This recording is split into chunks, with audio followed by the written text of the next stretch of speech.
In the hospital setting, we often talk about people's well-being in terms of body, mind, and spirit.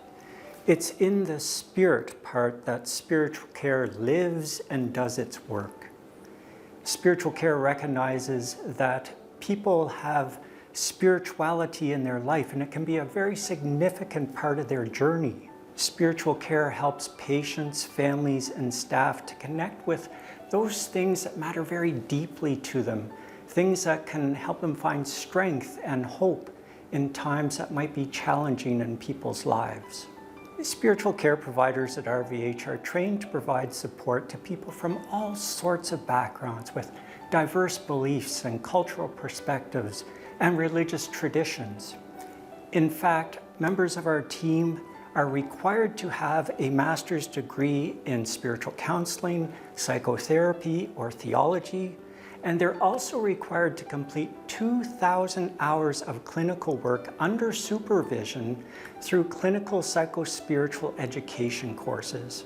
Members of our spiritual care team are available to meet with people one-on-one or with family and loved ones, and we're also here to meet with staff and teams across the hospital. When a patient comes into the hospital, they're cut off from their routines. They're cut off from what they know, their daily life as they know it, their loved ones. They might be experiencing some life change crisis.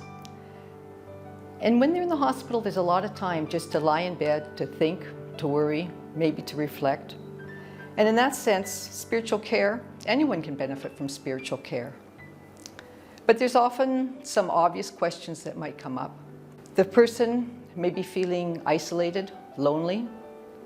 They might be in emotional turmoil, feeling overwhelmed, anxious, angry, or depressed. Maybe they just received a new diagnosis or prognosis. They might be asking some of those deeper questions about meaning and purpose, forgiveness, suffering, questions about death and the afterlife. Maybe they're having questions or needs related to their spirituality or religious beliefs. Maybe there's traumatic situations, or maybe their family needs support. Above all, spiritual care is a listening presence with no agenda. Sometimes we think about it, the person may come in, the patient comes into the hospital, and they can feel like they're only a patient, that they're only the sum of their illness, their diagnosis. So to the patient, we're here to listen to your story, to see you as a whole person, to get to know what's important to you. And from there, we can work with you to see how we can best be of support. Some of the issues we might explore or address together might be identifying sources of hope and strength, issues related to grief and loss, and not just loss from death, but loss related to maybe relationships, role, independence. Who am I now that I can no longer get out of bed or work or walk? There may be issues related to healing. There might not be a cure for your illness, but maybe we can help find healing on another level. Maybe to help reconcile your story, your current situation, issues from your past, or maybe to find healing in relationship with yourself, with others, or with God. There may be questions or unresolved issues related to your spirituality or your religious beliefs. And then there's those existential questions, those questions related to meaning and purpose, forgiveness, feeling a burden to others, suffering, loss of dignity. We can help you look on a deeper level at some of these questions. Why is this happening to me? What meaning does my life have, or did it have? And then there's the issue of spiritual pain. Sometimes that physical pain that can't be explained, maybe there's something deeper going on. In here we're talking about issues related to guilt, to sadness, to suffering, to abandonment, to despair. Maybe issues related to fear of death and dying, the afterlife. Then there's the decisions we could maybe work with you on related to your treatment plan.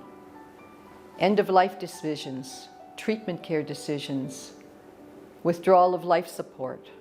We might also offer prayer, meditation, facilitation of rituals or sacred ceremonies, or connection with your faith leader. Hopefully, alongside other members of the healthcare team, we can help bring some hope and some light into the patient's room. How do you reach us? Anyone can make a referral to spiritual care through the Meditech Expand system, or if you want to give us a phone call, we're at extension 42438. If it's an emergency requiring more immediate spiritual care, please simply call locating and they will get in touch with the on-call spiritual care provider for you. In the hospital, we also have our spiritual care center available for people who might need a quiet, reflective space simply to be or to pray or to meditate or to have a quiet time away from the hustle and bustle of everything else that goes on in the hospital. It is open 24/7 and available for anyone to use. Our spiritual care center is located on level 1, around the corner from the food court, just across from the fracture clinic.